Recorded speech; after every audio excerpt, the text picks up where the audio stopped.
13 लाख बच्चों का इंतजार खत्म हुआ। सीबीएसई ने आज 12वीं बोर्ड के परीक्षा नतीजे घोषित कर दिए। लड़कियां थोड़े अंतर से लड़कों से आगे रहीं। सीबीएसई 12वीं बोर्ड में 12,96,318 यानी 99.37% बच्चे पास हुए। लड़कियों का नतीजा 99.67%, वहीं लड़कों का नतीजा 99.13% रहा। सीबीएसई टॉपर लिस्ट और मेरिट लिस्ट जारी नहीं करेगा। कोरोना की वजह से इस बार परीक्षा नहीं हुई थी। नतीजे आंतरिक मूल्यांकन के आधार पर घोषित किए गए हैं। वो सही तरीके से इन्होंने मेथड लगाया है ताकि जिन बच्चों ने पूरे 3 साल मेहनत की है उनके अच्छे नंबर आने चाहिए। रिजल्ट आने के बाद प्रधानमंत्री मोदी और शिक्षा मंत्री धर्मेंद्र प्रधान ने छात्र छात्राओं को बधाई दी। प्रधानमंत्री ने कहा, मेरे उन युवा मित्रों को बधाई जिन्होंने अभी 12वीं कक्षा की सीबीएसई परीक्षा सफलतापूर्वक उत्तीर्ण की है। उज्जवल, सुखी और स्वस्थ भविष्य के लिए शुभकामनाएं। सुप्रीम कोर्ट ने सीबीएसई को 12वीं के नतीजों के लिए 31 जुलाई की डेडलाइन दी थी। सीबीएसई 10वीं बोर्ड के परीक्षा नतीजे भी अगले हफ्ते घोषित होने की उम्मीद है।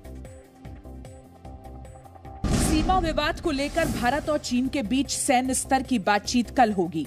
दोनों देशों के बीच 12वें राउंड की कॉर्प्स कमांडर स्तर की ये बातचीत मोल्डो में सुबह 10:30 बजे होगी। सूत्रों के मुताबिक भारत और चीन के बीच हॉट स्प्रिंग और गोगरा इलाके से सैनिकों की वापसी और तनाव कम करने पर चर्चा होगी। इससे पहले दोनों देशों के बीच 9 अप्रैल को सैन्य स्तर की बातचीत हुई थी। इस बातचीत की वजह से ही कई जगह पर दोनों सेनाएं पीछे हटी थी, लेकिन अब भी डेप्सांग, गोगरा और हॉट स्प्रिंग्स में तनाव बरकरार है। पिछले साल अप्रैल में पूर्वी लद्दाख में वास्तविक नियंत्रण रेखा यानी एलएसी पर दोनों देशों की सेनाएं आमने सामने आ गई थी।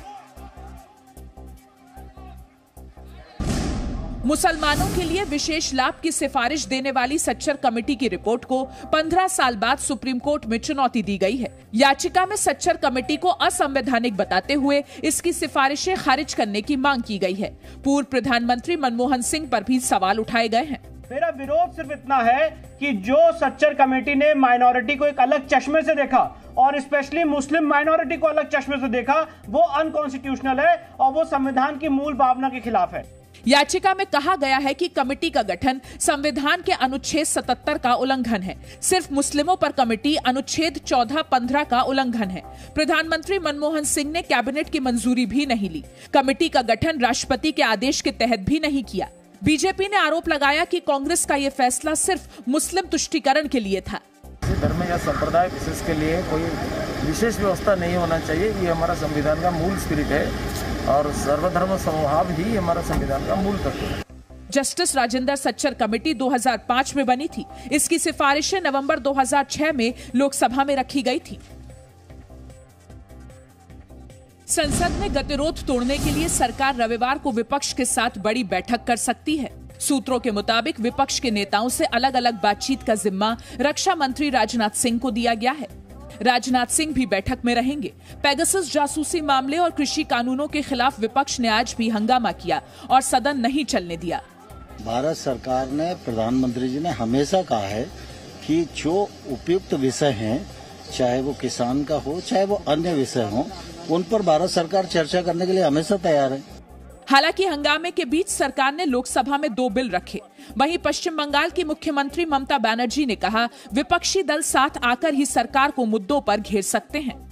अगर लोकतंत्र खतरा में है तो देश खतरा में हो जाता है और लोकतंत्र को बचाने के लिए सबको मिलकर एक साथ पे काम करेगा। ममता बनर्जी के दिल्ली दौरे का आज आखिरी दिन था। ममता गाजीपुर बॉर्डर पर किसान आंदोलनकारियों के बीच भी जाने वाली थी, लेकिन उसके बाद कार्यक्रम रद्द कर दिया।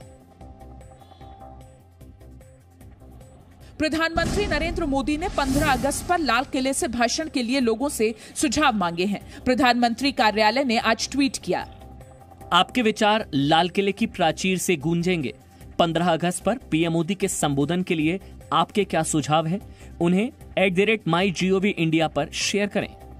प्रधानमंत्री मोदी कई साल से 15 अगस्त से पहले लोगों से सुझाव मांगकर उन्हें अपने भाषण में शामिल करते रहे हैं। सरकार ने 75वें स्वतंत्रता दिवस पर एक नई पहल भी की है, जिसमें ज्यादा से ज्यादा लोग एक साथ राष्ट्रगान गाएंगे।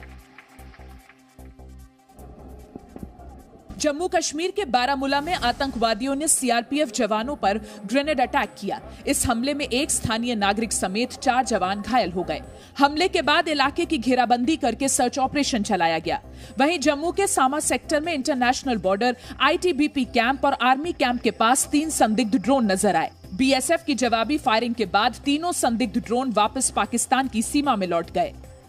पिछले कुछ दिनों से क्योंकि एक्टिविटीज़ जिसकी काफ़ी ऑब्जर्व की गई हैं, तो हाई अलर्ट पे सारी नफरी है। तो जैसे हमें इन्फॉर्मेशन मिली तो तुरंत एक्शन लेते हुए सभी एरियाज़ को हमने सर्च करना स्टार्ट कर दिया। खुफिया अलर्ट है कि आतंकवादी जम्मू कश्मीर से 370 हटने के 2 वर्ष पूरे होने के मौके पर जम्मू में मंदिरों को निशाना बना सकते हैं। मंदिर को निशाना बनाने के लिए आतंकी 5 अगस्त के आसपास ड्रोन से विस्फोटक गिराकर साजिश को अंजाम दे सकते हैं।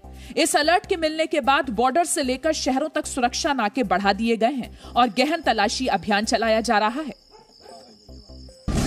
हिमाचल प्रदेश के मुख्यमंत्री जयराम ठाकुर को मिली धमकी की हिमाचल प्रदेश पुलिस की साइबर सेल ने जांच शुरू कर दी है। मुख्यमंत्री जयराम ठाकुर को ऑडियो मैसेज से ये धमकी मिली। 56 सेकंड के ऑडियो मैसेज में धमकी देने वाले ने खुद को खालिस्तान समर्थक बताते हुए धमकी दी कि मुख्यमंत्री को 15 अगस्त को तिरंगा नहीं फहराने दिया जाएगा। तो हम थोड़ा सा बारीकी से देखते रहेंगे। अगर इस प्रकार की कोई बात और आएगी तो उनके खिलाफ कार्रवाई देखूंगा। एजेंसी एग्जामिन करेगी, निश्चित रूप से करेगी। धमकी भरा ये मैसेज हिमाचल प्रदेश में कई पत्रकारों को भी भेजा गया है। 2 दिन पहले प्रतिबंधित संगठन सिख फॉर जस्टिस के पोस्टर सामने आए थे, जिसमें 15 अगस्त को दिल्ली में होने वाले समारोह को लेकर भी धमकी दी गई थी। Presenting B News app available on Google Play and App Store. Download it now.